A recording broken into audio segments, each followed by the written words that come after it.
उम्मीद करता हूँ आज का ये वीडियो खत्म होने से पहले आप उस महान शख्सियत को जरूर पहचान जाओगे जिसके संघर्ष की कहानी आज के इस वीडियो में मैं आपको बताने वाला हूँ, जो लाखों लोगों के लिए खुद एक मोटिवेशन है। दुनिया के सबसे अमीर शख्सियतों में से एक बिल गेट्स का एक बहुत ही फेमस कोट है, तुम गरीबी में जन्मे हो, इसमें तुम्हारी कोई गलती नहीं है, लेकिन अगर तुम गरीबी में ही मरोगे तो इसके जिम्मेदार तुम और सिर्फ तुम होगे, क्योंकि तुम खुद अपने हालातों को सुधारने या बिगाड़ने के लिए जिम्मेदार होते हो। दुनिया में ऐसे कई लोगों की कहानियां सुनने को मिल जाएंगी जिन्होंने अपने बहुत ही बुरे हालातों को पार करके सफलता की सीढ़ियों को चूमा है, लेकिन मौत को मात देकर आसमान चूमने वाले सिर्फ चुनिंदा लोग हैं। दुनिया में शायद ही कोई ऐसा इंसान होगा जिसे मौत से डर नहीं लगता होगा, लेकिन कुछ लोग ऐसे भी हैं जिन्होंने न सिर्फ मौत को हराया बल्कि अपने सपनों को पूरा करके ऐसा इतिहास रच दिया जिसे कभी नहीं मिटाया जा सकता। और आज की वीडियो में भी एक ऐसे ही वर्ल्ड फेमस इंसान की बात होगी जिसने यमराज को चुनौती देकर मौत को हराया और ऐसा मुकाम हासिल किया कि आज उस इंसान के नाम का पहला अक्षर भी बोला जाए तो दुनिया के लगभग हर इंसान की जुबान पर उसी का नाम आएगा। दोस्तों यकीन करना,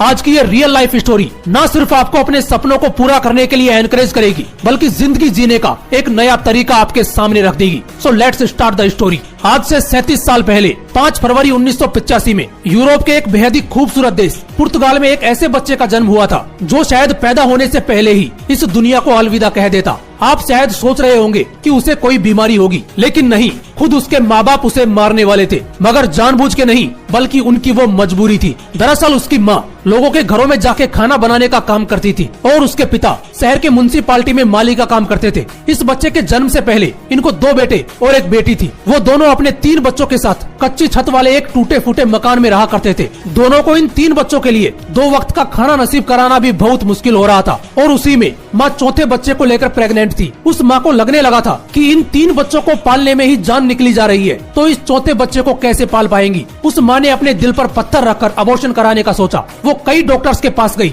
लेकिन हर डॉक्टर ने अबॉर्शन करने से इनकार कर दिया। जन्म के बाद बच्चे को एक अच्छा भविष्य मिल पाएगा कि नहीं, इस बात को लेकर एक तरफ चिंता तो दूसरी ओर एक बच्चे को जन्म देने की माँ को कहीं न कहीं खुशी भी थी। डॉक्टर्स के अबॉर्शन से इनकार करने के बाद उस माँ ने बच्चे को जन्म दिया। किसे पता था कि पैदा होना माँ की खुशनसीबी होने वाली है। किसे पता था कि वो जिस बच्चे के भविष्य को लेकर चिंता में थी वो भविष्य का सबसे बड़ा सुपरस्टार प्लेयर बनने वाला है। लेकिन आज जिसे हम सुपरस्टार प्लेयर के रूप में जानते हैं, उसका सुपरस्टार बनने तक का सफर उतना आसान नहीं था। उसके जन्म की तरह ही उसके सुपरस्टार प्लेयर बनने का सफर भी बड़ी बड़ी चुनौतियों से भरा हुआ था। ये बच्चा छोटी उम्र से ही पढ़ाई में बेहद कमजोर था, लेकिन ऐसा तो नहीं है कि जो पढ़ाई में झंडे न गाड़ पाया हो वो जिंदगी में भी कुछ नहीं कर पाएगा। हर किसी के पास किसी न किसी स्किल के रूप में टैलेंट मौजूद होता ही है, बस सही वक्त पर उसे पहचानने की जरूरत होती है। जो इंसान जितनी जल्दी खुद के अंदर छिपे टैलेंट को पहचानेगा वो उतनी ही जल्दी उस फील्ड का महारथी बनेगा। हमारे हीरो का टैलेंट फुटबॉल खेलना था। शायद उसने बहुत कम उम्र में ही अपने फुटबॉल खेलने के टैलेंट को जान लिया था। टैलेंट का मतलब सीधा सा है कि जिस चीज के बारे में आपको नॉलेज है और जिसमें आपको सबसे ज्यादा इंटरेस्ट है, अगर उसकी जी जान से प्रैक्टिस की जाए तो वही आपका टैलेंट बन जाता है। ठीक ऐसा ही उसके साथ था। उसे फुटबॉल खेलने में किसी भी दूसरी चीज से ज्यादा इंटरेस्ट था। उसे नहीं पता था कि आगे यही इंटरेस्ट उसे सुपरस्टार प्लेयर बनाने के लिए उसकी राह देख रहा है। उसने अपने इंटरेस्ट पर किसी दूसरी चीज का बिल्कुल भी प्रभाव नहीं पड़ने दिया।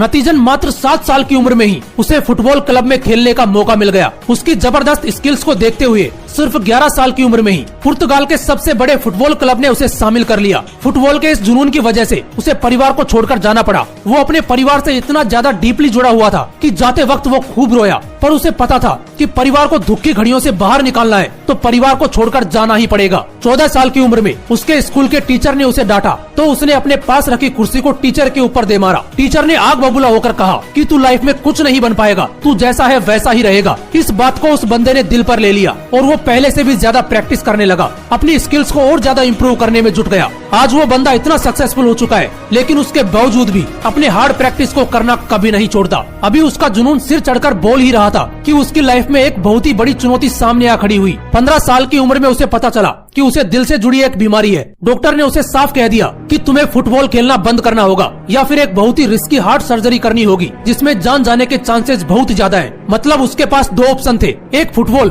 और दूसरी उसकी जान। उसने फुटबॉल के लिए अपनी जान दांव पर लगा दी। कहते हैं ना कि जिंदगी से लड़के अगर खुद का हौसला बुलंद रखा जाए तो मौत भी तुम्हारे आगे झुक जाएगी। उस लड़के ने तो जान के आगे अपने पैशन को चुना था। मौत को तो उसके सामने झुकना ही था। वो मौत के मुंह से बाहर निकल कर आया। कुछ दिनों के ब्रेक के बाद उसने फिर से पूरे जोर के साथ फुटबॉल की प्रैक्टिस करना शुरू कर दिया। 18 साल की उम्र में उसे एक बहुत बड़े फुटबॉल क्लब ने 24 मिलियन यूरोज की भारी रकम के साथ खरीद लिया। उस वक्त किसी भी 18 साल के प्लेयर को दी गई ये सबसे बड़ी रकम थी। अभी कामयाबी की राह शुरू ही हुई थी कि उसकी लाइफ की सबसे बड़ी ट्रेजेडी उसके सामने आ खड़ी हुई। 2005 में शराब पीने की वजह से उसके पिता की मौत हो गई। इस घटना ने उसको हिलाकर रख दिया, क्योंकि वो उसके पिता ही थे जो हर बात को लेकर उसे सपोर्ट करते थे। वो हर बात अपने पिता से शेयर करता था। उसके पिता की मृत्यु के 3 साल बाद उसके फुटबॉल स्किल्स ने उसे दुनिया का सबसे महंगा प्लेयर बना दिया। उसके कोच बताते हैं कि एक बार वो रात में खिड़की से नीचे पेड़ों की तरफ देख रहे थे। उन्हें वहाँ एक आदमी दिखाई दिया। उन्हें लगा कि वो कोई चोर होगा, लेकिन वो कोई और नहीं